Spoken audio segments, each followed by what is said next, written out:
Good evening and welcome to our final forum of the evening. For the last 75 minutes, we'll meet candidates running to serve on the Linmar Community School District's Board of Directors. My name is Bob Hoy, and I have the honor of being the moderator for this evening's forums. As I mentioned earlier in the evening, school boards play a unique role in not only school district governance, but also have a broad impact on the citizens, businesses, and broader community they represent. To effectively execute their responsibilities, school board members must clearly understand their unique role, district governance, and have a strong commitment to advancing student outcomes. This year, voters in Linmar School District will elect 3 of 6 candidates to fill at-large seats on the school board. The candidates include Geraldine Jones, Kara Larson, Kara Lawson, Matt Rollinger, Melissa Walker, and Rachel Wall.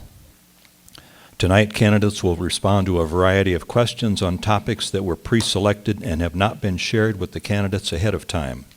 Additionally, members of the audience may submit questions by writing them on the note cards available in the room. And with those people with note cards, please put your hand up. These folks have note cards, so you can, new note cards that can be passed out. So it's the 2 ladies standing over here. If you do not have a card and would like to submit a question for consideration, please raise your hand and we will get one to you. We will not guarantee that all questions will be able to be asked. We'll also be sorting through them and perhaps combining some of them together with similar questions to allow us to cover a diverse number of topics. We'll not accept questions attempted to be presented verbally from members of the audience or the media in attendance. Those who attempt to do so may be asked to leave. We don't want that to happen. Your cooperation is much appreciated this evening. We'll present questions to candidates on a rotating basis, meaning each candidate will have the opportunity to have both the first and last remarks throughout the evening. In this forum, responses will be limited to 60 seconds. We ask that candidates pay attention to our time cards at the front of the room to help us move through the evening and as many questions as possible. For our first question, we will allow a 2-minute response. We will begin alphabetically, starting with Ms. Jones. The first question, please introduce yourselves and tell us what it means to you to be a school board candidate. You have 2 minutes. Hello, my name is Geraldine Jones. My husband and I moved out here in 2015. We have a first grader and a soon-to-be preschooler next fall. Looking at the schools in the area, we felt drawn to Linmar, given all the opportunities it had to offer. Getting involved in public service has always been a part of my life, from my childhood through adulthood. I have 2 years experience in elementary education and a bachelor's in hospitality and tourism business management. I say all this because I come prepared with a drive of public service, and hospitality has always been what I desired most. Then getting out into the community, meeting parents, teachers, I get nervous. Then getting out in the community, meeting parents, teachers, alumni, supporting local and small shops, joining small supportive groups, etc. I feel like Linmar and its community is where we are meant to be. My family and I have just began here, and Linmar is where we continue to plan to grow. We have always been,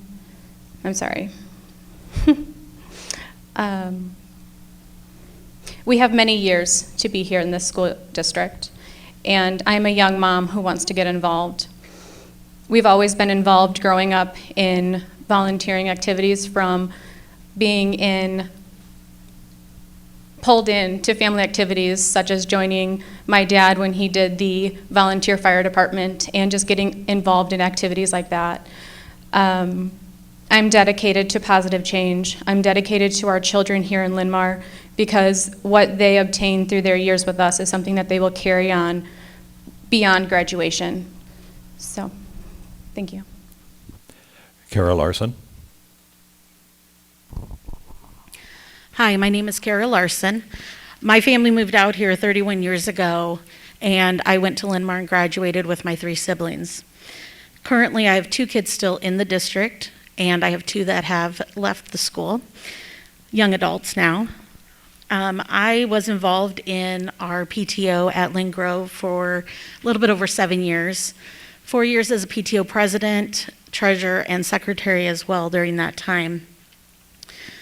I want to give back to the community that gave me and my kids so much. Even though I still have 2 at the school, the staff is still giving back to our family.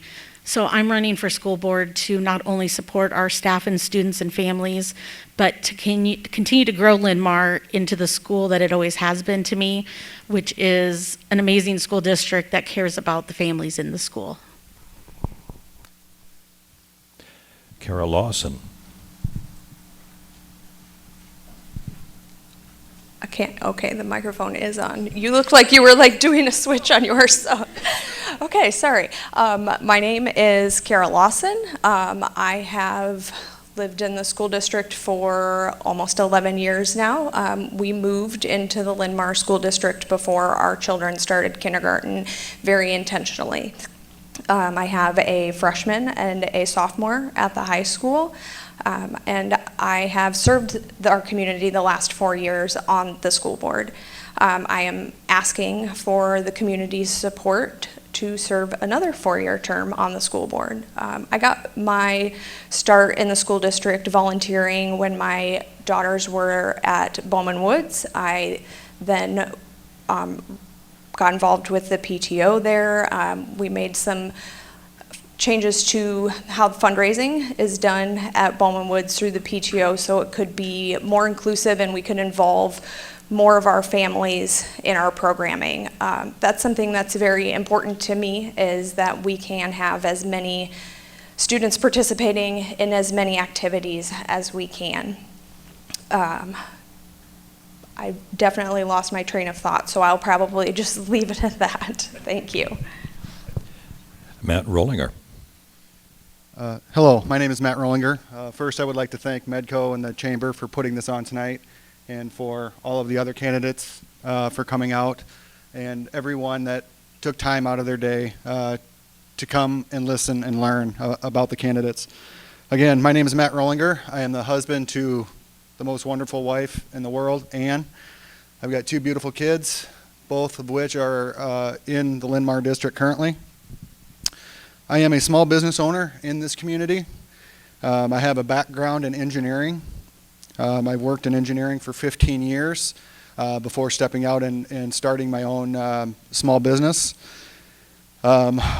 With that experience, especially in the engineering experience, I have the ability to look at a problem and figure out how to solve it logically so that all of the steps make sense.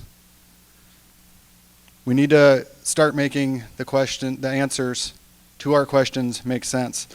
As far as fiscal responsibility, being a business owner and working in engineering, I have managed projects from hundreds of dollars to multiple millions of dollar projects. I have the ability and the experience to do those things.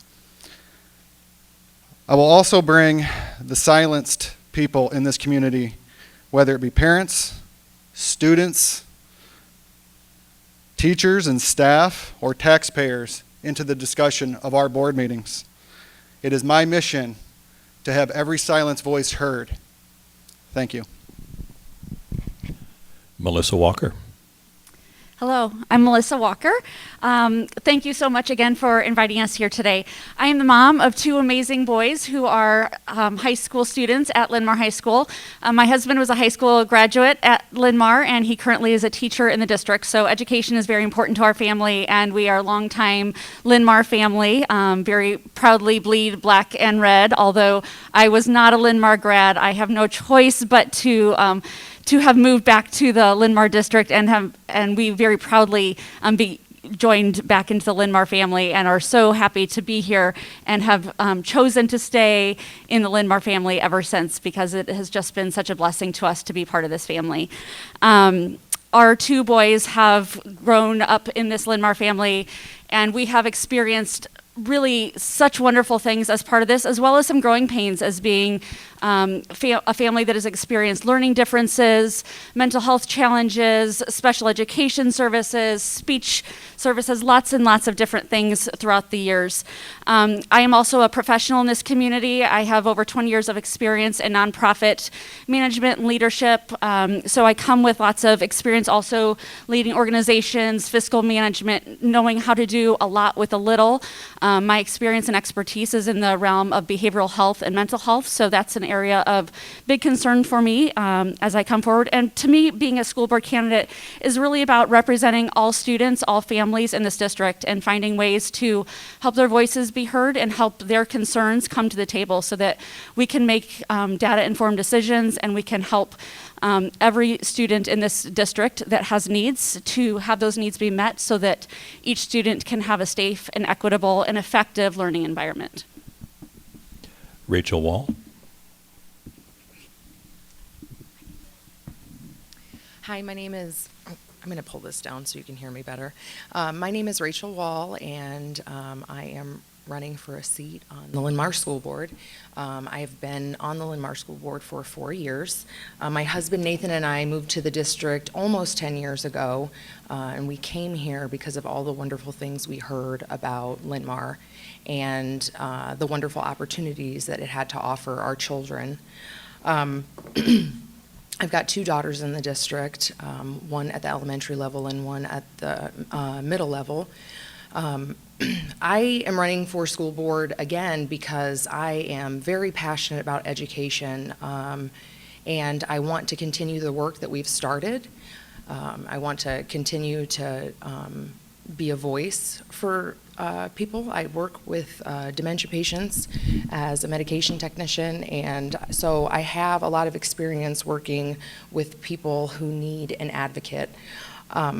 I come to this position having experienced a lot of barriers to education myself, so I have a real appreciation for what the kids are coming into our district, what they may be facing, and I have a real passion for making sure that all students really get an opportunity to have the best education that they possibly can.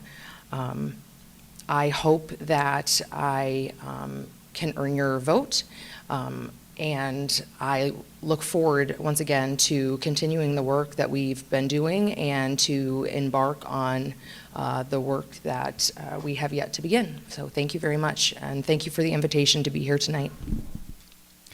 I would ask those of you who have cards completed with questions to please hold them up in the air. Those will be picked up and brought to the head table. Thank you.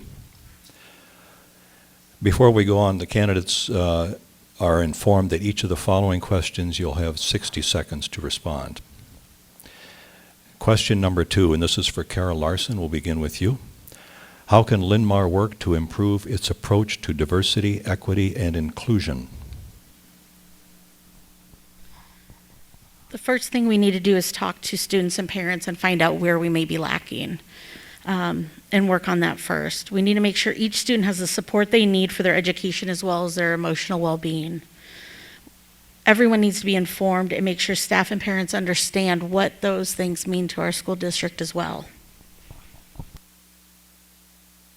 Okay. Kara Lawson. I think our district is working right now to improve its approach to diversity, equity, and inclusion. However, we're just really getting that work started, and I'm excited to see where that work is going to go. But I do agree with Kara, the first place we need to start is by listening to our students especially.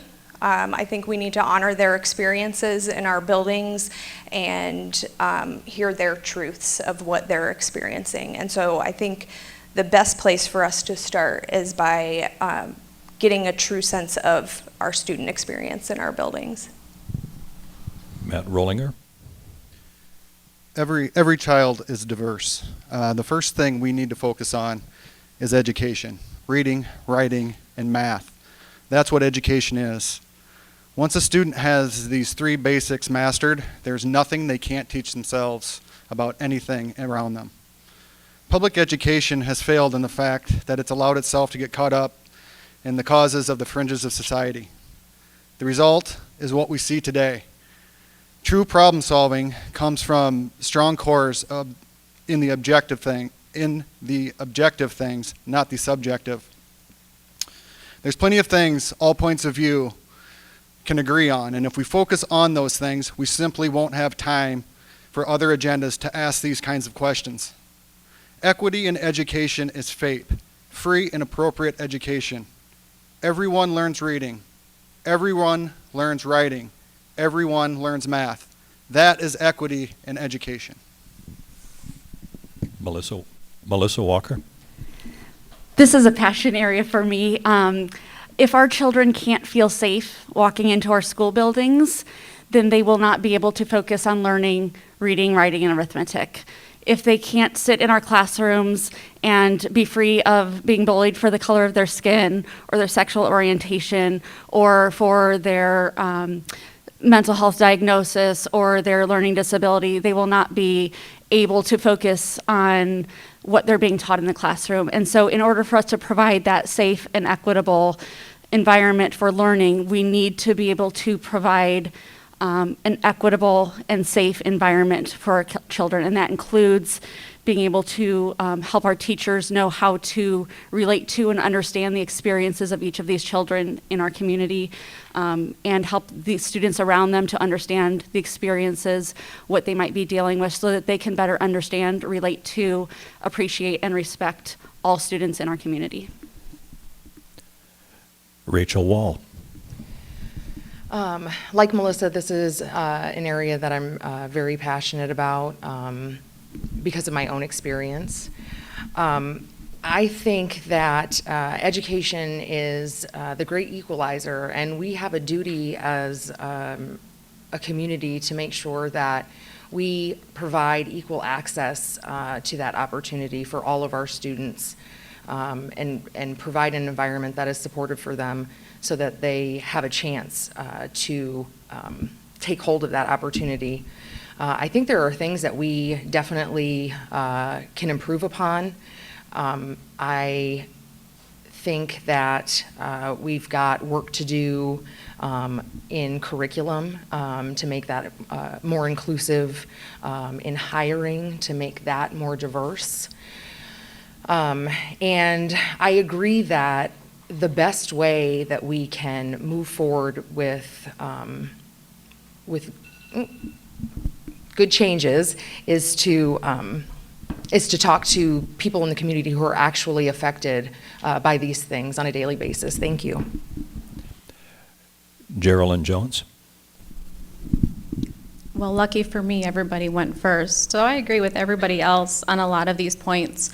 I do feel that in order to have good equality, and nobody wants division, okay? Nobody wants to go into the classroom and have division. So across the board, I think everybody wants to be included, right? I actually wrote down this quote, and I'm going to read it. Well, let's try to get through this, right? It says, equity is about ensuring all students have what they need to succeed and making sure they feel valued and respected. And I think respect goes with that as well. We just need to respect each other. Thank you. Okay, Kara Lawson, we'll begin with you for the next question. How does the school board balance growth management with fiscal management? One scenario might be the need to add staff while recognizing the financial impact to the taxpayer. Can you read it one more time? Sure. How does the school board balance growth management with fiscal management? A scenario might be the need to add staff while recognizing that financial impact to the taxpayer. Thank you. Growth management while honoring fiscal management could be like the theme of Linmar and our position in this district over the last, I don't know, let's give it like 10, 20 years. The last 2 years excluded, this has been something that our boards have been dealing with for many years. The way school funding works is your money is from the count from the previous school year, and Linmar on average tends to grow, with the exception of the last 2 school years, about 100 students every year, which means that we don't have the funding for those additional students.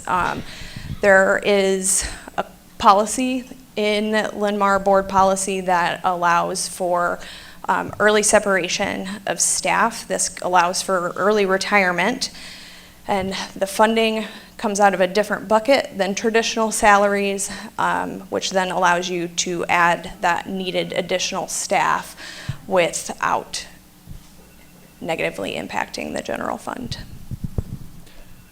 Matt Rollinger? Growth is something that is bound to happen in a school district. I think we need to possibly look at what have we done in the past and not just repeating things that may have not been the most financially sound ideas just because that's the way we've always done it. I think getting someone who might look at things a little bit differently at those numbers can help with the growth versus the fiscal implications of that growth. As the district grows, obviously more people move to the district, more money does come in. But I think the biggest thing that we can do is really look at the money that is coming in every year, the money that's projected to come in every year, and find out really where it is going and where can we get the most bang for our dollar. Melissa Walker. I think one of the important steps for us is, as a district and as a community, to really be lobbying for appropriate state funding for public education. I think that if we had that appropriate state funding, that we wouldn't be likely to have these gaps and having to make these difficult decisions. With a $1.3-ish billion state surplus last year, there's no reason that we're having to make funding cuts for our teachers and our kids that are impacting their educational outcomes. So I think that's number one. I think that we then also locally then need to take a balanced approach to be looking at what we need to cut, what we might be able to add to the budget so that we can be making sure we're cutting in the right ways that aren't going to impact the educational success and outcomes, because our kids come first, and people will always come before things, and so whenever and wherever possible, we need to focus on what will help to ensure the best outcomes for our children. Rachel Wall. As Kara said, this is something that we've been dealing with for a couple of decades now, and it doesn't look like the problem will abate anytime soon. You know, one of the things that we did 4 years ago was to, well, I guess it's been 3-ish now, we did a bond campaign to enable us to provide more space for, I mean, we're just burgeoning, busting at the seams. We were able to do that, and the community supported us. They invested in that education, and then we promised them that we would be fiscally responsible. We would bring that tax rate down. We would make sure that we stuck to our budget and made tough choices. We had to make a tough choice this year when we decided not to offer early separation to teachers, and you know, it was a very difficult decision, but we did make a promise, and we are prepared. I am certainly prepared to keep that promise. Thank you. Geraldine Jones. I will be honest. I'm just now getting involved in all of this. So that being said, I'm coming to the board wanting to learn, wanting to soak it all up, wanting to learn every single thing about Linmar. I came from a much larger school. My graduating class was just under 900, so it was a really large school, but coming from that, we had a big school, we had a lot of stuff to there, I guess, I'm rambling. But just coming from that and having that experience, I can bring that here. I obviously wasn't involved in the funding being in high school, but I want to learn everything I can. Like I said, I'm a new mom. I want to get involved. I want to know everything about my child's school. I want to know where the funding is going and where we can better spend it. I'm just wanting to get involved in that way. So, thank you. Kara Larson. About 5 or 6 years ago, I went with a group of parents to Des Moines to talk to our representatives about funding our schools fairly. Because, they ask the schools and the schools say, we need 4%. And the state comes back and says, we'll give you 1%, maybe 2%. When really in reality, 3% would have even been better. So I really think we do need to lobby the state for fair funding for our schools, and that would help some of the problems that we have, because not every bucket can pay for teacher salaries. Thank you. Matt Rollinger, we'll start with you for the next question. As we move forward from COVID, what should the district's role be in supporting the mental health of students and staff? I think the biggest thing that the district can do in supporting the mental health of the students and staff is, first of all, realize that there were mistakes made that caused mental issues with students and staff. And we need to make sure that gets corrected and never is allowed to happen again. The things that we're seeing, even with my own children, is absolutely horrifying to me, that it was allowed to happen. And again, it can't anymore. Going forward, knowing that we can't do that anymore, the board has a responsibility to have a plan in place for this next whatever it is that comes up. And we need to support our teachers, we need to support our staff, we need to support our students with anything that we can do, whether it be counseling or just knowing, recognizing that there might be something and getting it to the people who can help. Melissa Walker. Thank you. Yesterday, the American Academy of Pediatrics, in partnership with several other national organizations, issued a state of national disaster for children's mental health. This is a national crisis. Since the beginning of the pandemic, children's mental health has doubled. This is not something that we can take lightly.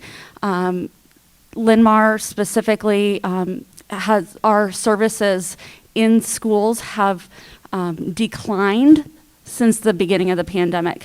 We have to go back to providing in-school therapy services for both our students and our faculty. Our faculty don't have the ability to leave school in the middle of the day to go see their therapist. So we need to make sure that those services are available and accessible on site for every student that needs it. We need to be ensuring that the training is available for our staff on adverse childhood experiences, trauma-informed care. Rachel Wall. I think we're kind of a little bit 911 on fire with mental health right now. We've seen that recently in our own community. One of the things that Linmar has done that I have been very proud of is that we partnered with Covenant and Covenant Health, and they provided therapists that came into the buildings to provide counseling to students in their school day. They were pulled out of class during times that were not critical for them, and they were able to get those services. That's something that we were not able to renew this year due to budgetary reasons. It's something that we need to bring back. We need to make our counselors, we need to take some of the things off the plate of our counselors so that they can get back to doing what they're trained to do. And we need to make these mental health services accessible to teachers in the same way that we're trying to make them accessible to kids. Everybody within education is really struggling right now due to COVID, a lot of stress, and this has got to be a focus area for us. Geraldine Jones. I think mental health is very important, especially now. I think this starts with the community. Everybody, parents, and it all boils down to how it affects our children. We have less volunteers in our schools this year, and I think that impacts us greatly. You know, these children in our schools, they look for that person to have trust in, and having those less volunteers, you know, they could just smiling at that person or anything, that could affect them, that could turn their day. So it starts with that. It starts with getting more volunteers in our schools, or at least resuming where we once were.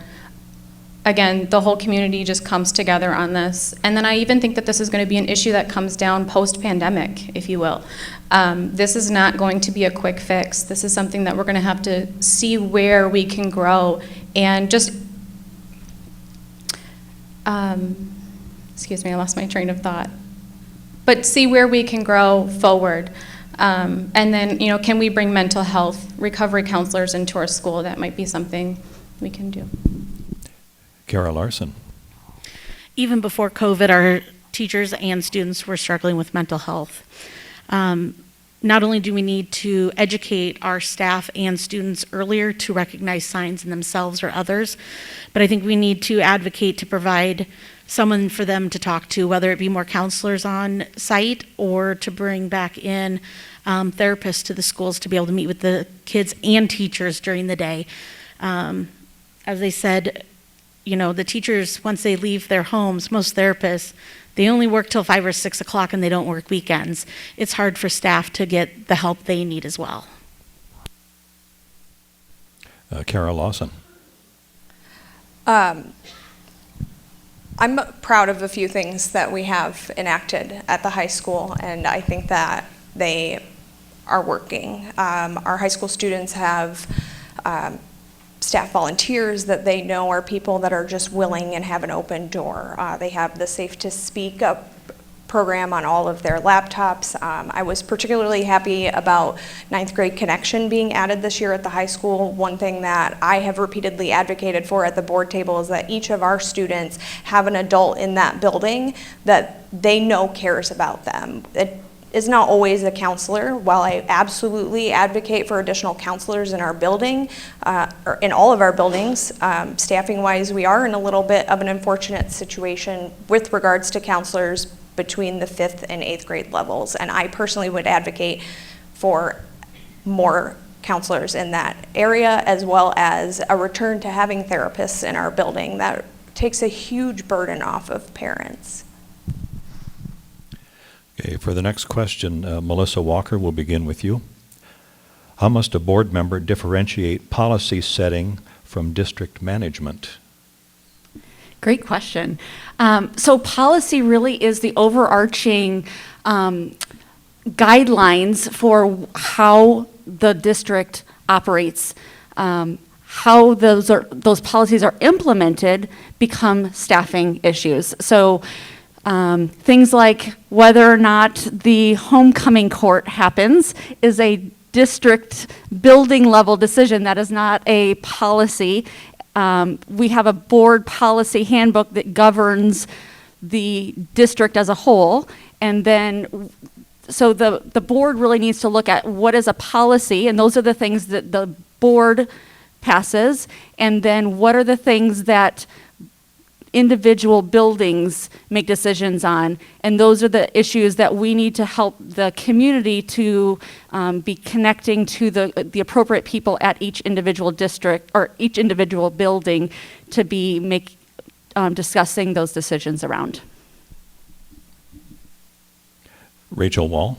The first and foremost responsibility of a board is to hire a superintendent. The board is responsible for setting policy and making sure that that policy is enacted across the district, but the role of managing the district is the superintendent.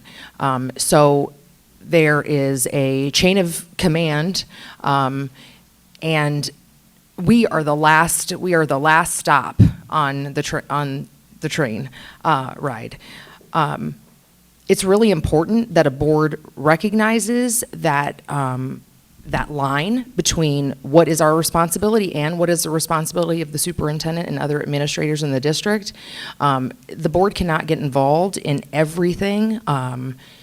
These are volunteer positions, and you know, we employ the best of the best to do the work, to follow the policy as we set forth.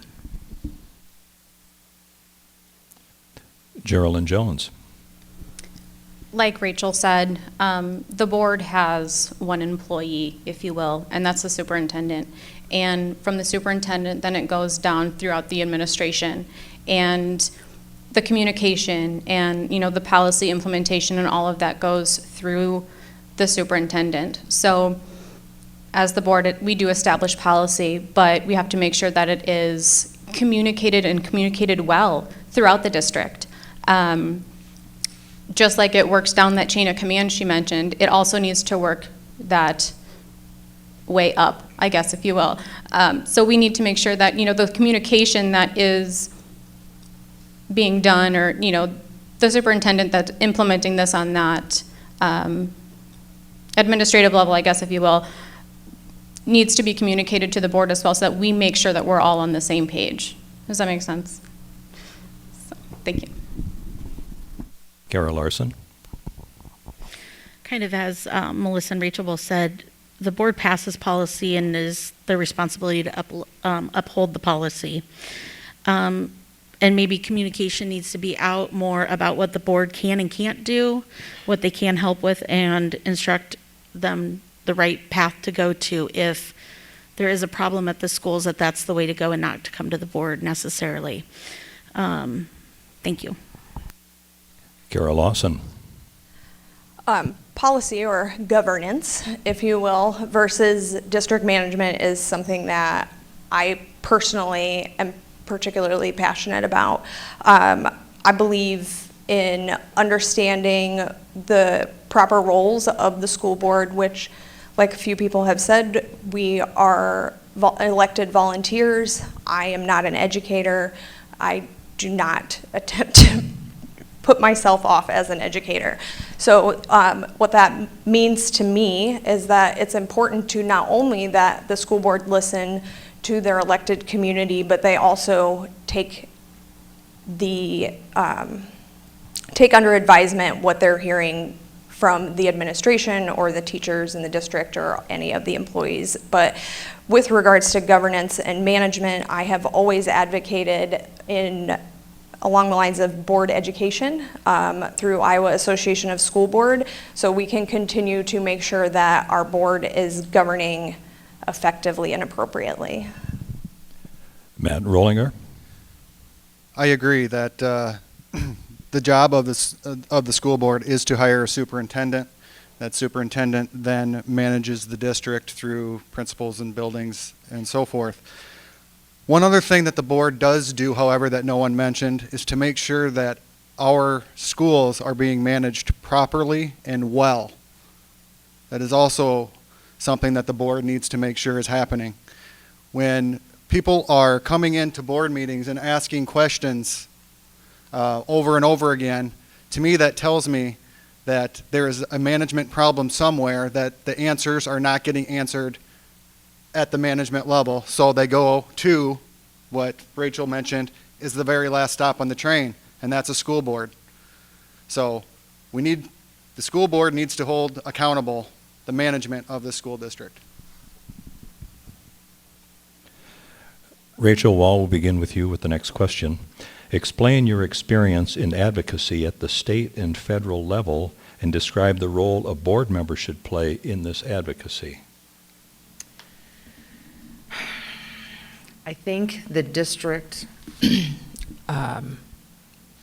has a responsibility to advocate at the state level and the federal level for the mission of education and its proper funding. That is something that the district does. Our superintendent is regularly in contact with our legislators and spends time going up to Des Moines and talking to them. It's been a very difficult environment for this. We are sort of, begging for whatever we can get. And we can continue to advocate, and we should, but we also have to have advocacy from the community. Nothing will happen until people get involved and start really making this a personal priority for them. Thank you. Geraldine Jones. Well, this is something that I am actually very excited to learn about. The reason that brought me to the board what got me interested in the board is the pandemic. I wanted to see how decisions were made and how everything that was ran, and the decision-making process and everything. But attending those board meetings, I enjoyed seeing how everything was done. There was a little bit that I wasn't able to understand, but learning about that is something that I'm willing to do. And how that works on a state and federal level, I would love to explore that. And I think it starts with the community, finding out their needs, and then taking it to the state or federal and seeing how we can communicate that and find what is best for our district. Kara Larson, please. As I stated previously, I have been to Des Moines to advocate for our kids and proper funding. I would like to continue to do this as a board member and also get involved at the federal level, which I have not yet been, and advocate for special needs funding where we are lacking from state and federal funds.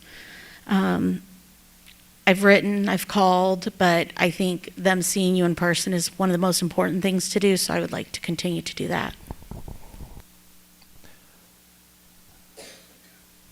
Kara? I, too, have been to Des Moines to advocate for appropriate school funding multiple times. It's quite fun to go put your legislator on the spot. I recommend you all do it at least once. I also am I also do legislative advocacy at work, so I do have experience doing that, not only for something that I'm particularly passionate about, but I also work with legislators directly in my industry at work. Last year, I had the opportunity to work directly with the governor's office and getting some clarification on a proclamation that she made during the pandemic with regards to my business, and was quite successful in that endeavor and created that connection in the governor's office as well. Matt Rollinger? They say you should never underestimate a motivated parent. I have a son with special needs, and I know full well the $3+ million gap in funding that we were told about not too long ago in a meeting, and that next year will be even worse. This district is definitely lacking with someone on the board who has a fire in their heart for special needs. If this district needs somebody to advocate for money for special needs, I am the guy to do it. I have been doing it for my son ever since his diagnosis, over 13 years ago, and I won't stop. I will not stop fighting for my son. So again, I'm the guy to help close that $3+ million gap in special needs funding. Melissa Walker? I have about 20 years of experience in state and federal advocacy and lobbying. I have worked with the state on my previous experience prior to coming to Tanager Place, where I work now, was with the Area Substance Abuse Council, and I was a certified advanced prevention specialist, where I did training to community members on the difference between advocacy and lobbying. And in that work, as the director of prevention at the time, I worked with both the Office of Drug Control Policy and the Substance Abuse Mental Health Services Administration on advocating for mental health funding and substance use funding, specifically when the opioid epidemic was first coming to Iowa. And so that was one of my primary areas for that. And then also worked with the state of Iowa on increasing funding for opioid use disorders, alcohol use disorders, and other substance use and mental health related concerns. So have lots and lots of experience in this area and would be honored to continue that work specifically for Linmar. Geraldine Jones, will begin with you with the next question. In recent years, the school district opened 2 new 5-6 buildings as part of its long-term facilities plan. Is the new grade structure throughout the district working? How must the model continue to improve? I would say yes. Like I said, I'm brand new to this district. And this is the first year that those schools are opened, and having that, it allowed extra classrooms in our elementary schools so they can expand, moving into the bigger buildings. So they were able to move into different areas. Just from talking to different teachers, it opened up that. So I think that is really important, that these buildings are doing really well with that. I'm sorry, what was the second part of the question? Is the new grade structure throughout the district working, and how must the model continue to improve? So improve, I think this is something that is new to me. So one of my first things that I want to do is walk all the buildings. I've only been in 2 classrooms. So my first course of action would be to walk the schools, talk to the teachers, talk to the students, and just see, how things are going and see how I can serve them as a board member. So to see if we can go forward or see how they're working is something that I have to learn. Kara Larson? So as they say, back in the day, when I was at Linmar, we had a 5-6 building. And so I was glad when they discussed it again. I was involved in the Vote Yes bond campaign. So I was involved in a lot of the discussion of how to actually split up the buildings. And it totally made sense to go back to what Linmar did previously. Going forward, I think the biggest thing to look at grade structure is, of course, the high school. Do we keep it as is? Do we take 9th grade out? Do we take 12th grade out? So I think that's something going forward to really look into that and decide what we need in 10 years. Kara Lawson, please. The feedback that I have heard with regard to the 5-6 buildings has been wonderful. It is my understanding that there is a difference between, let's say, a 3rd and a 4th grader and a 5th and a 6th grader, and that was a great time and age to pull those kids out and put them in their own building. I have talked to teachers that work in these buildings, and they're really enjoying the freedoms that they're able to give the students, I think is the best way to put it. And you would not be surprised to hear that that is also the students' favorite part, is their ability to have more autonomy in these buildings because they're big kids now. With regard to continuing to improve, I would just echo Kara's sentiment. I think with regard to grade structure, the next building that we will need to look at is the high school, and what, if any, changes can be made to make the high school function a little bit better. Matt Rollinger?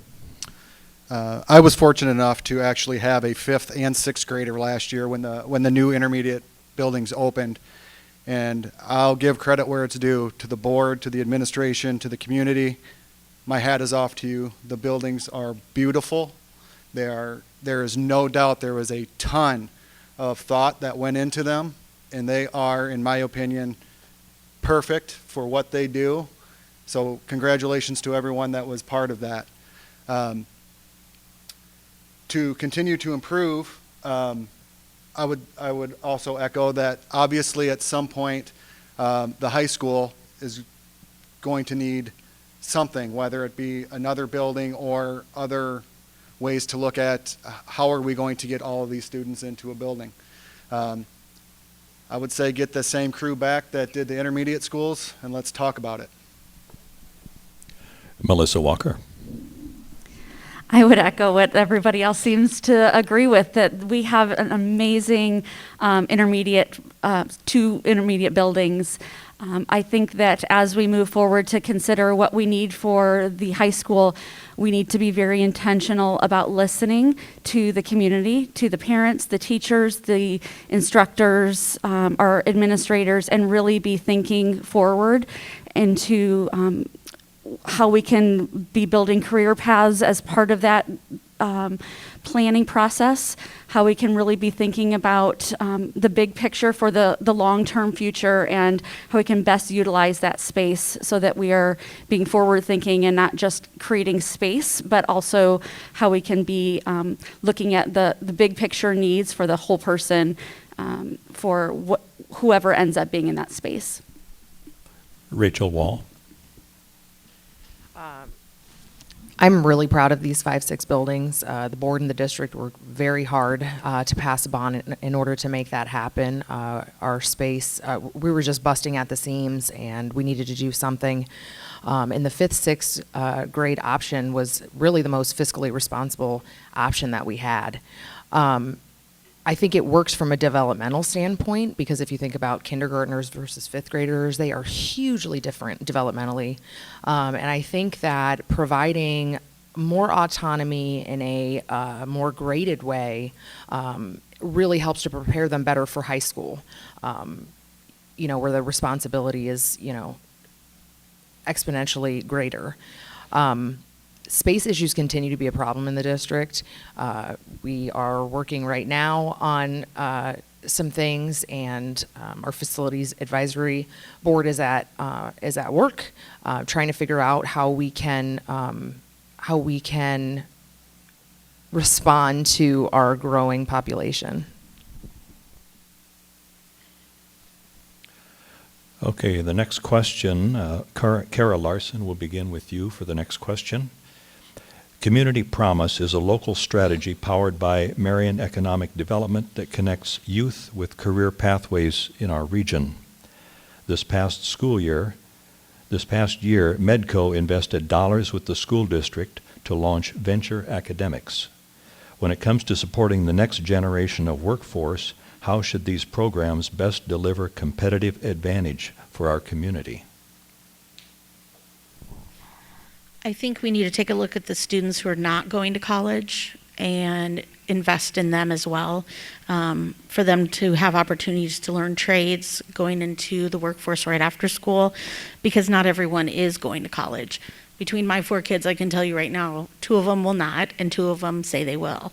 So I think we need to look at what Medco and Linmar can do to support those kids who are not on the path to go to college, but to learn a trade or to get into the workforce right away. Kara Lawson. The partnership between the district and Medco with regard to Community Promise and the investment in the venture program is wonderful for our students. It's also incredible for our community. If I recall correctly, and hopefully I am, so Nick will be happy with me, one of the big reasons was, how do we keep our students in Marion? How do we keep them our students in Marion working? How do we keep them in Marion creating their own businesses? And we can utilize our programs like Community Promise and Venture Academics to allow them to explore a variety of career paths and opportunities and make the best decisions for them in their future, regardless of what that looks like. Matt Rollinger. I too believe that the workforce is starting to look different, and I think as we move forward, 5, 10, 15, 20 years down the road, I think that trade jobs and those types of things are going to be increasingly more important, as that is where the need is going to be.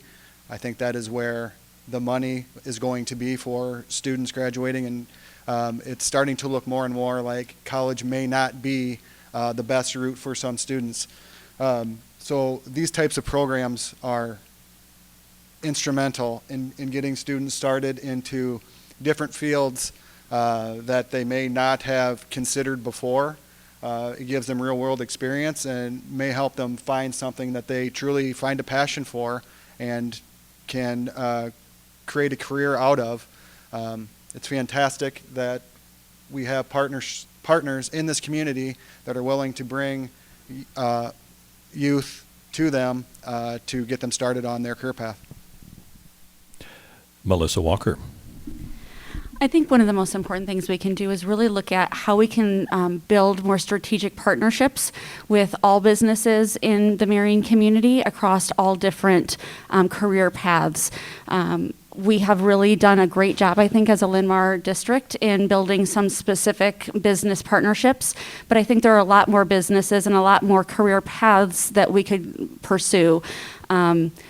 We've talked about the trades. I think that we know that there is a workforce shortage in education, in human services, in healthcare, and so I think as we look at across the board all of these different different workforce possibilities for our students. How can we partner with those businesses that are right here in Marion that are going to be needing workers, and how can we help them to introduce these bright young minds that we have right here in our district to those to their business, build some partnerships so that they have an opportunity to connect with their business and possibly have very direct internship opportunities and potential careers as they graduate. Rachel Wall.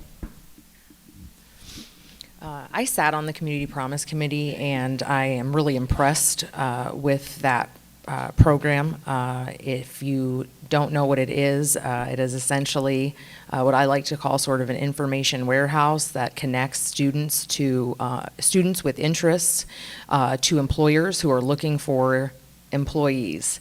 And it's really important that, you know, we are doing this excellent job of educating our community and providing these incredible opportunities, and we want to keep our kids here. We want to keep those students coming back and investing in the community. Sorry,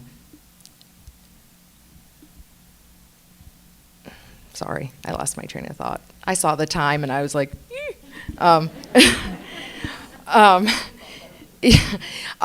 so I'm really impressed with Community Promise, and I think that is a model that we can use to expand, as Melissa said, to create partnerships and collaborate with businesses, you know, to keep our students here in our community. Thanks. Geraldine Jones. Community Promise is such an important program, I think, because it does support the trade, but it also supports the community, and I think that is a really important factor. You know, like I mentioned earlier, the children that are in our schools are going to spend their times, and the things that they learn throughout their time here at Linmar is stuff that they're going to take throughout their entire lives. And then we want them to come back. So their time, whether it's, you know, building homes or different things or, you know, whatever in the community, then there's those that go away to college, but everybody comes back together. Hopefully, we want that, but it just builds community. So that's, to me, that's supportive, and it's community is important. So, Kara Lawson, we'll begin with you for the next question. Partnerships are very important in the Marion community. What partnerships do you see as most critical to the district, and how might you contribute?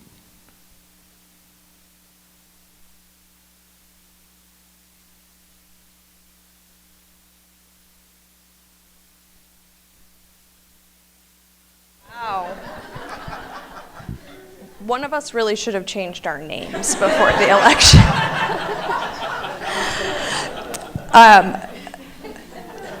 Partnerships are incredibly critical for the success of any school district. I have enjoyed the work that we've been able to do with the city of Marion. I have enjoyed the work that we've been able to do with the different organizations like Medco in the city of Marion, and I think we should continue to foster those relationships and strengthen those ties. When our community comes together, whether it is as individuals or as organizations, we're all going to be stronger for it. Matt Rollinger. Partnerships are obviously extremely important to a community. I had a very small part when a company I worked for helped Linmar with their robotics team. It's a lot of fun for both the students. It's a lot of fun for the companies involved doing those things. But partnering up with the community does so much for the community. It brings the community closer together. It brings the school into the business community. It teaches those students that are working with those businesses, you know, how the world really works outside of a school. So it's extremely important to keep those partnerships going strong, and we as a community should be supporting all of those. Melissa Walker. I work for Tanager Place, so I have to say nonprofits as number one, because I really think that that's the purpose of the nonprofits in our community, is to be there to serve and support our children and families. And I think that we have an incredible community full of nonprofits that are there to be able to lift our children and families in our district up. And so I think that increased partnership with those incredible organizations has the ability to really support the gaps that we aren't able to fund because we have really limited resources. I think that we have a lot of business opportunities as well as the increased and continued support from our city. Lots and lots of community coalitions and task forces full of amazingly passionate citizens that are doing some great work in the community. I think other school districts that are doing things that we can pull together with and leverage resources, and then state and national associations that have, like the Iowa State Education Association and counseling associations that can help to share resources and support us. Rachel Wall. I think, excuse me, I think the question that we as a district, we as a board have to ask ourselves is when we're looking outward to businesses, to nonprofits, to entities within a community, where do our interests overlap? You know, where can we leverage our desire to propel the mission of education, and how can we provide good employees for businesses, and how can businesses come in and provide help for education in order to continue that mission. Excuse me. I do think partnerships are very important. I also think that we always have to be use caution because we have a mission, and we need to make sure that whenever we're partnering with anybody, that the education of students is first and foremost. Geraldine Jones. I'm actually really excited to explore this opportunity. Because, you know, again, community is a big thing for me, because that is what makes us a district. Everybody plays a factor in that. And then, you know, like I said, exploring that opportunity, but seeing what we as a board or, you know, as a school can do that is best for our district. So, Kara Larson. I think our partnerships with the city, Medco, and other schools like Kirkwood just gives our students more opportunities, and things like fly lunches fill in where the school necessarily can't assist. And really it only leads to success for everyone. Okay, the next question, Matt Rollinger, will begin this question with you. The past 2 years have brought divisions to school boards as we've all worked to navigate the pandemic together. What perspective would you bring to the board to be a consensus builder and drive unity?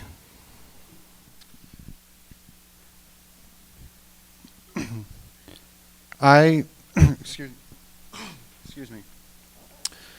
Bringing consensus to the board is at the very top of my list. What we need to do is to actually listen to all sides of each issue. What we're seeing this year is that hasn't been happening. We've been told that that's how consensus is built, but I am sitting here tonight for the simple fact that has not been done. It seems that certain issues, certain views are not allowed or just completely ignored. Some of the divisiveness, if you will, that we're seeing now is because some of those people that have felt ignored are now standing up and saying, I want to be heard. I am going to bring that to this board so we can have honest discussion and create consensus with the school board and this community. Melissa Walker. I think I would go about this as a board member the same way that I have during this campaign, and I think it comes down to sitting down with people one-on-one or over Zoom or emails and just having and engaging in conversation, because through those conversations, you have the opportunity to hear other perspectives and listen and learn and ask questions and seek to understand. There isn't a way to build consensus if you don't understand the other people's point of view, and through understanding, you can seek to find common ground. And when we can find common ground, we can start to get to some point of consensus. But when we just have, I believe this and I believe that, and never seek to understand where we're truly coming from and why we believe the way that we do, we will never be able to get to any sort of anything even beginning to resemble consensus. So seeking common ground, I think, is first and foremost in order to find some kind of unity. Rachel Wall. I think building consensus is about building relationships with people. I have spent the last 4 years building relationships with a lot of people in the district who do a lot of different things, parents, teachers, paraeducators, to understand what are the things that we're doing well from their perspective, and what are the things that maybe we're not doing so well. What are the blind spots that we've got that we just can't see? I think an important element of consensus building is showing respect to one another, and really listening for understanding, and understanding that we can see things differently. We can disagree, and we can disagree vigorously, but we can still come to the table at the end of the day and respect one another, and we can make decisions that ultimately are what's best for students. And I am committed to continuing to do that if I'm reelected. Thanks. Geraldine Jones.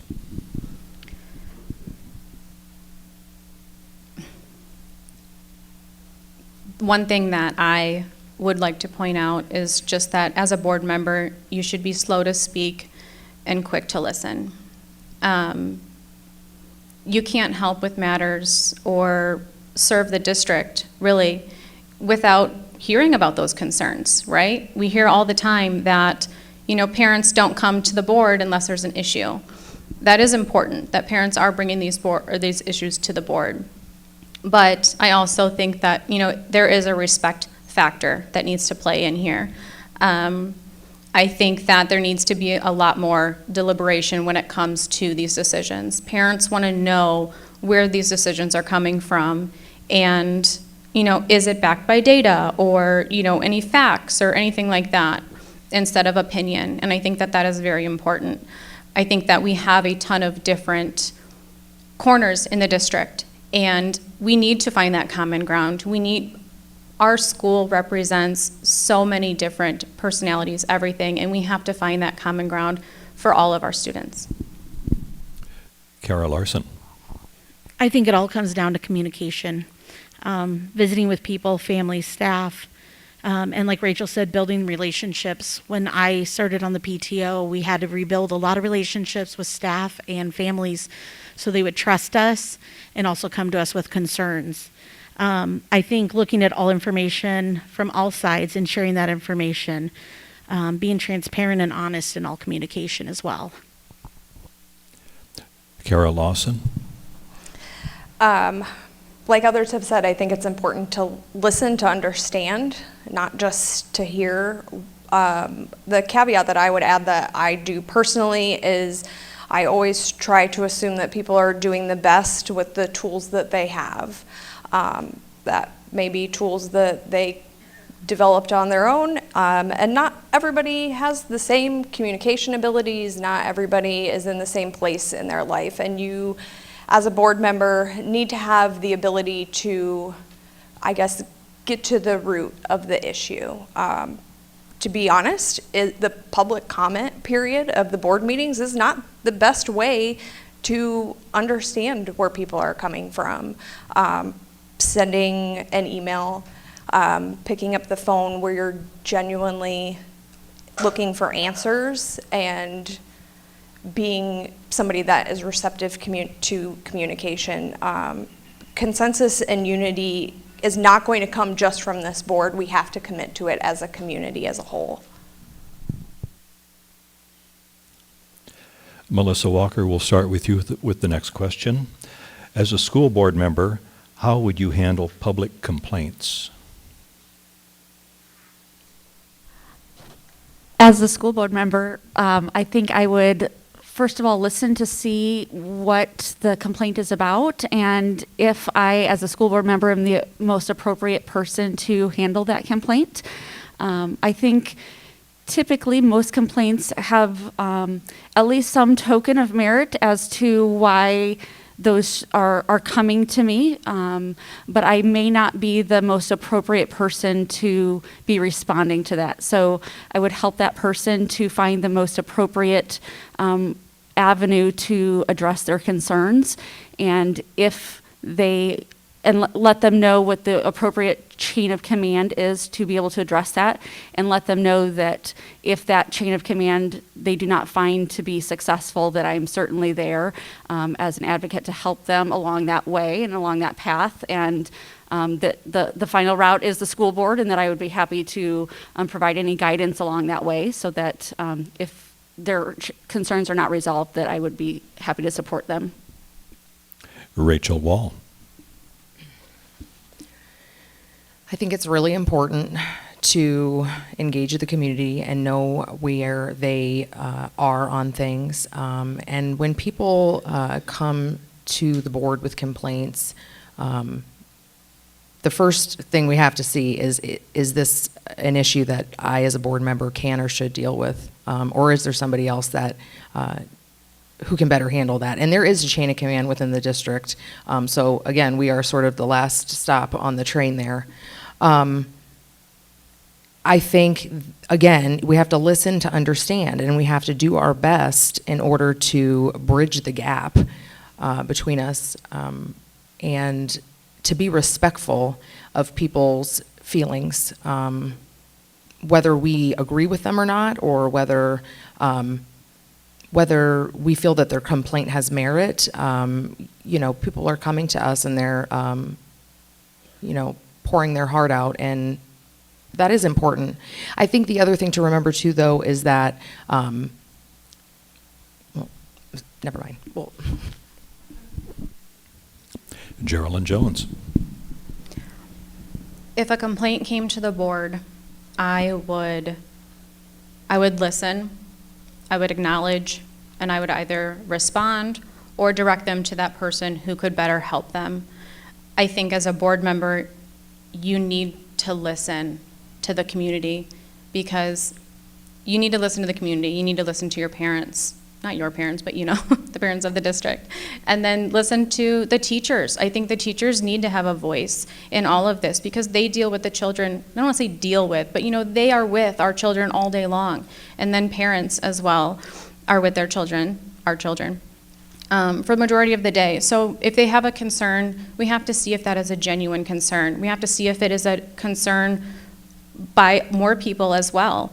I feel like acknowledging those concerns is important, because it makes that person feel like they are heard, and that you're going to find an answer, and that you are working for them and with them. Thank you. Kara Larson. Currently, I have a lot of people that do come to me because of our career in our school with my kids. We've dealt with mental health, IEPs, learning disabilities, bullying, and many other things. And that's one of the reasons I did want to run for school board, is because I want to be there to direct people, to let them know who to go to if the school board is not the appropriate place to go. So I think one of the biggest things is to listen to parents, find out what the problem is, and try to come to a solution and direct them in the right area to go and talk to the appropriate people and follow that chain of command. And if they don't get anywhere, then I'll be there to help and support them. Kara Lawson. I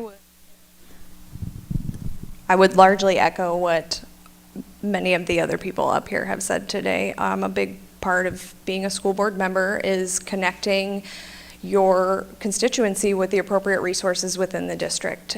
This goes back to the earlier question of policy versus district management. We're not sitting at the board table as a person who can solve an issue for you directly with a teacher, but I am happy to help you locate the right people that you need to speak to. I am happy to advocate on your behalf if you are hitting a wall. But that's really where the issue of governance versus management comes into play very often for school board members. Matt Rollinger. I am probably the most qualified person sitting up here to answer this question. Although I wouldn't call it necessarily bringing a complaint to the board. A lot of the times I would call it asking questions of our elected officials publicly, the questions that were not answered privately. A lot of times when you see people coming into a board meeting and asking questions and seemingly being angry or passionate, it's because we went through that chain of command and we got no answers. We got nothing. So even if the answer is, that is not my place, but I can get you to who that needs to be, we need that answer, and we're not getting it. Thank you. Rachel Wall, the next question we'd like you to answer first. When there is a topic for you to address that you're unfamiliar with, how do you educate yourself to be prepared for decision making? I just want to add one thing on the last question that I didn't get to say, which is that I think it's really important to understand that we may not always have our complaints or issues addressed in a way that we like. The district may not always be able to give you the information about how something was addressed, but that doesn't mean that it wasn't addressed, and it also doesn't mean that the district is doing a bad job. So I just wanted to add that. On to the question that you just asked. If I don't know about a topic, I am an investigator. I will reach out to people that I know who are familiar with that and talk to them. I will read about that topic. I also know when something is not in my wheelhouse, and I can look to the people who do have expertise in that to guide me in learning about that. Geraldine Jones.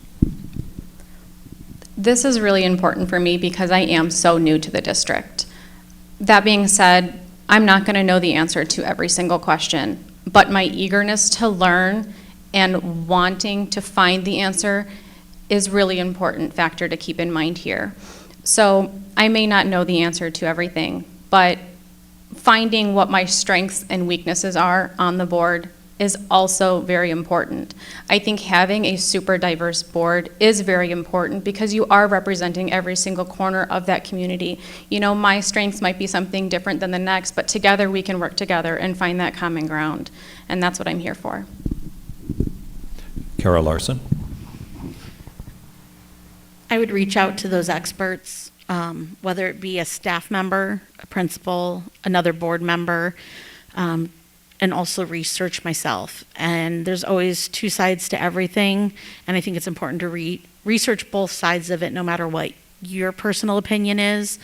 So that's what I would do, is reach out to those experts, no matter who they are, you know, phone call, website, book, whatever it needs to be to come to an answer. Kara Lawson. I am no stranger to reaching out to the people in the school district to become educated on any particular issue. I have a lot of the cabinet members' phone numbers memorized, so I can call, whether it's our district CFO, our human resources person, or our IT person. I will ask whomever in the cabinet that I need to know, get more information on. I also have connections at all different levels I can have a teacher in elementary school that I can ask a question to. I have administrators that I can ask questions to, the middle schools, the high schools. Spent many years building these relationships to have these resources, because let's face it, most topics are going to be unfamiliar to begin with, and it's important to educate yourself on them as a board member. Matt Rollinger.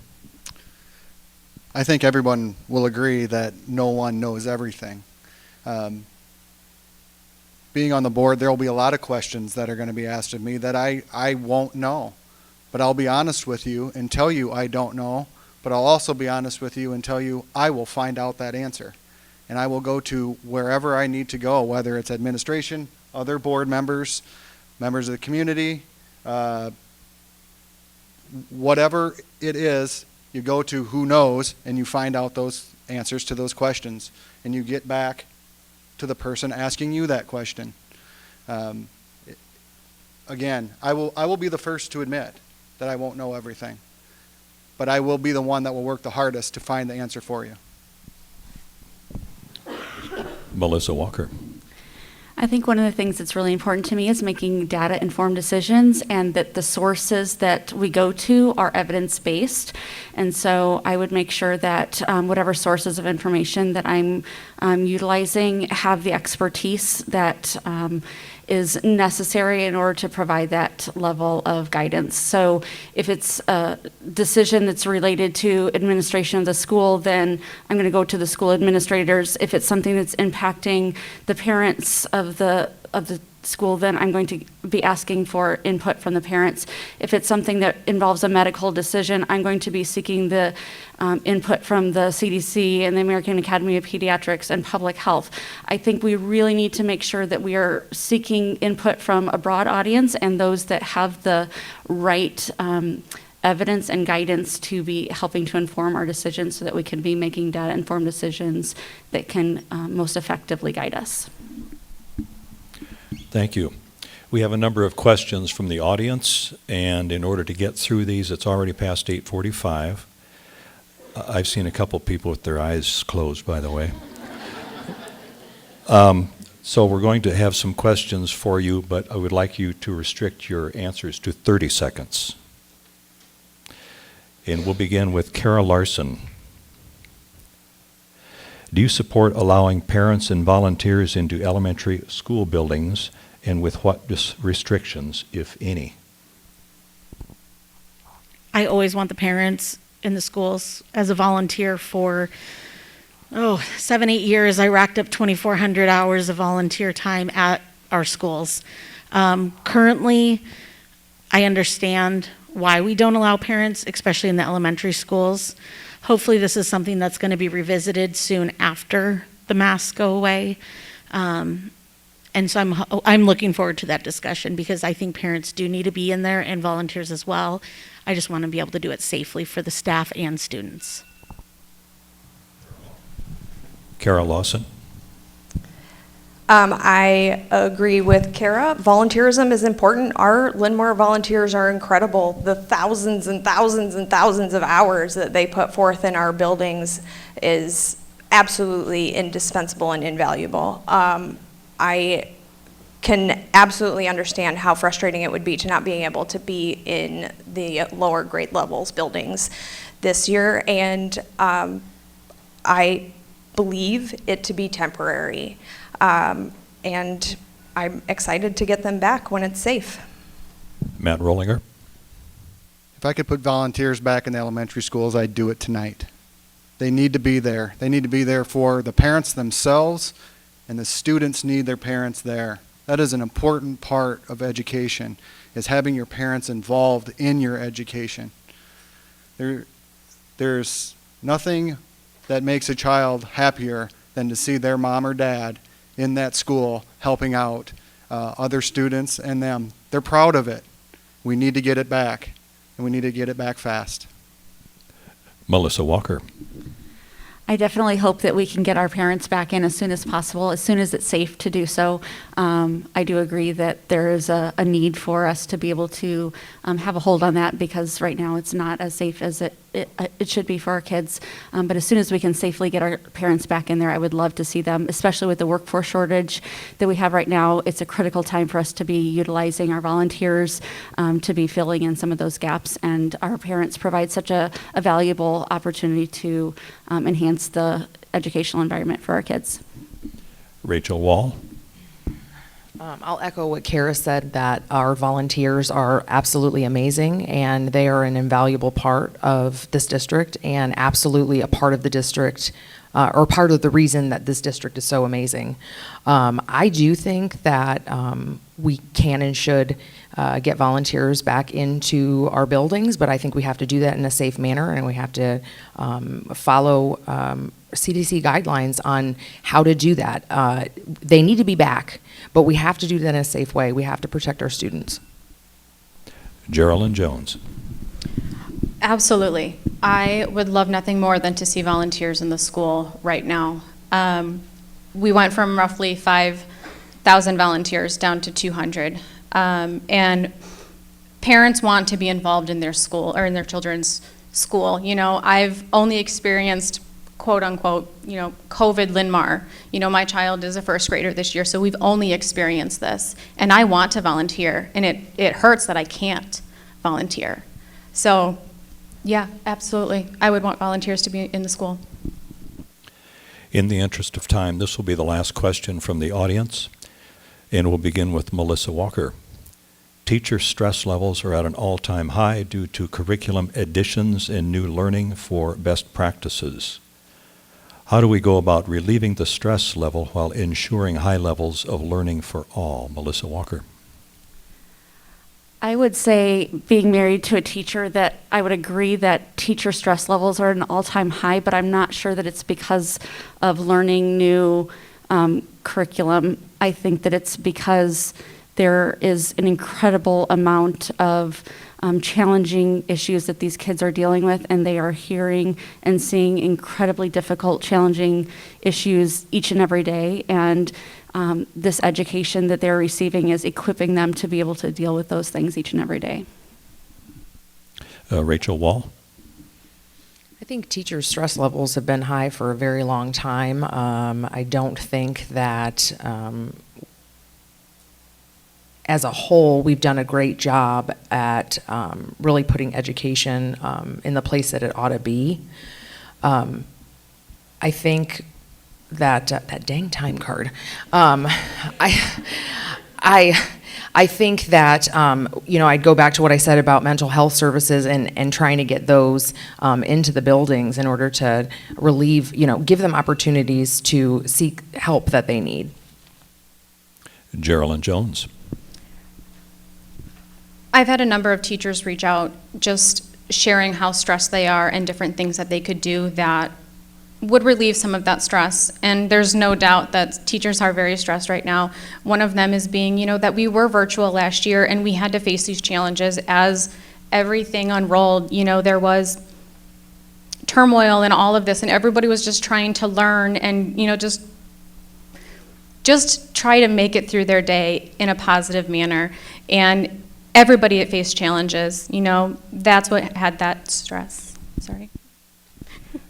Kara Larson.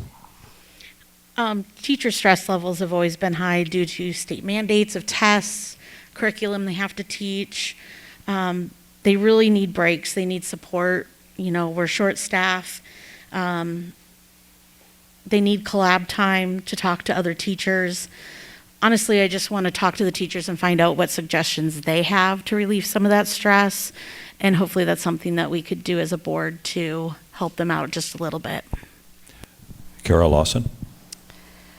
One, I guess, very straightforward answer in reducing stress levels of teachers specifically is to make sure that we're continuing to protect their prep time, their collaboration time, that time that they have that's not student facing, that's important to doing their jobs. But one thing that I kind of keep a running to-do list as a current board member, and one thing that I am interested in finding more information out about with regards to our teachers and staff is the efficacy of the HR wellness programs that we have in place at Linmar. They're there, but are they being utilized and are they working? Matt Rollinger. Our teachers are stressed because we're asking them to do more every day with the same amount of time with no more resources. That's why they're stressed. We need to get some of those stressful things that we're asking them to do off of their backs. The stuff that is not geared towards education, we need to get rid of some of that and let teachers teach. Thank you. At this time, we would ask that each of the candidates make closing comments, and you'll have 30 seconds to do that. We are not able to get to all of the questions that were submitted. We do appreciate all of the questions submitted, but in the view of time, and I know many of you are tired, and so am I, we're going to listen at this point to closing comments from each of the candidates. So we'll begin with Rachel Wall. Put me on the spot. Thank you so much to everybody for being here tonight. I'm so glad to see that so many people are so engaged in our community and engaged in the district. This has been an incredible turnout. It's tough to sit up here with those time cards, and I'm sure that I missed things, and I'm sure that there are things that I forgot. But at the end of the day, I am here in order to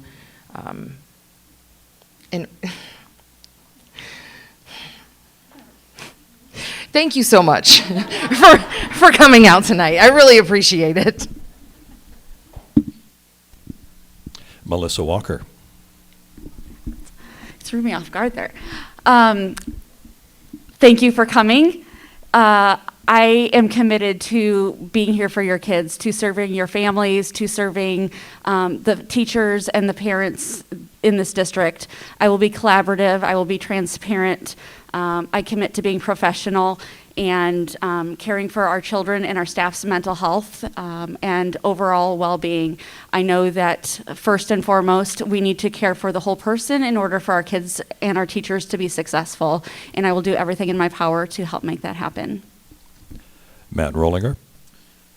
Thank you for hosting. Thank you for everybody coming out tonight. Thank you for all of the candidates for being here. I've learned a lot from all of you this evening. I'm not a polished politician. I'm a dad with some kids in this district, and I love them. And I'm up here for them because I want to make it better for them, and I want to make it better for your kids, your grandkids. I want to make it better for the teachers, and I think I can help do that. I'm asking for your help on November 2nd. Please come out and vote for me. Kara Lawson.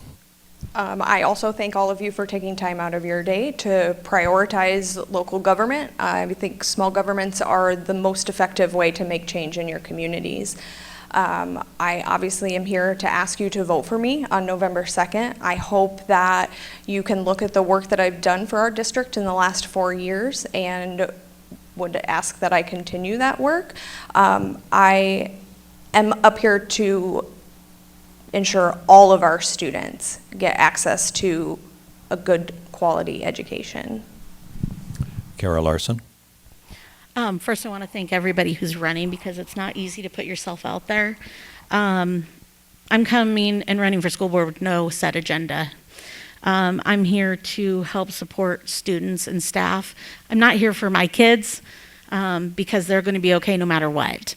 I'm here to help those that need a voice and the staff that needs a voice and assistance as well. And I'm here to continue to make sure Linmar is a place kids want to be and that there's a lot of opportunities for all children. Geraldine Jones.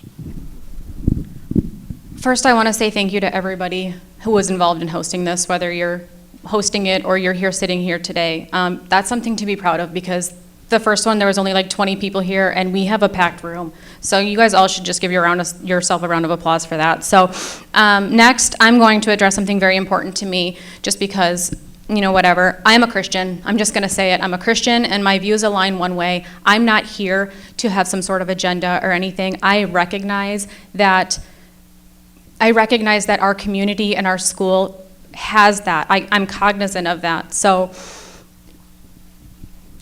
Sorry, that time card is it just gets me and then I just shut up. Yeah, so I'm just cognizant of that. So thank you to everybody for being here tonight. And yeah. So on behalf of the Marion Economic Development Corporation and the Marion Chamber of Commerce, thank you for attending tonight's forum. Tonight's forum has been recorded. And you can see that online tomorrow through the Marion Economic Development and Marion Chamber of Commerce's online platforms. Remember to vote Tuesday, November 2nd. You've heard that about 20 times already.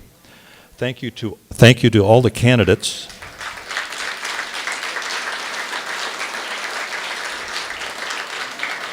And again, thank you for being here. Now here is Medco President Nick Glue. I get two more minutes of your time. For those of you that have been here this evening, earlier you've heard this, but I do want to talk about just one final important thing as we consider our November 2nd election, and that is that you will all see on your ballot the extension of our local option sales tax. Our organization does not endorse any of the candidates that we have heard from this evening, but we do take positions on important community issues and encourage you to vote yes for our local option sales tax.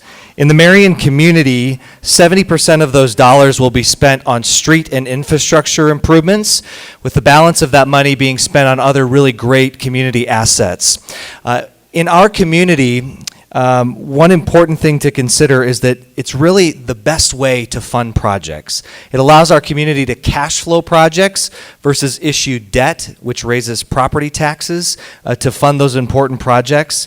Another important thing to consider is that in our community, we receive $1.36 in sales tax revenue for every dollar that's collected. So that means it's a good deal for our community. That means 35% of the revenue we receive comes from outside of Marion. So I've skipped most of this because I know we're all really tired, but flip your ballot over. I think it might be on the back of your ballot. It's referenced as Public Measure H. There's all kinds of projects that you will notice signs around of our community indicating they've been funded by local option sales tax. It's a really big deal to our community, to you as residents, to our business partners, and we would ask that you vote yes for that important referendum. So I will close here tonight by again saying thank you to our candidates, thank you to all of our leaders who have raised their hands, willing to serve our community in different ways. It's a thankless job, so we really appreciate people willing to step forward in a leadership role. So again, thanks to all of you for being here, and have a great night. Travel home safe.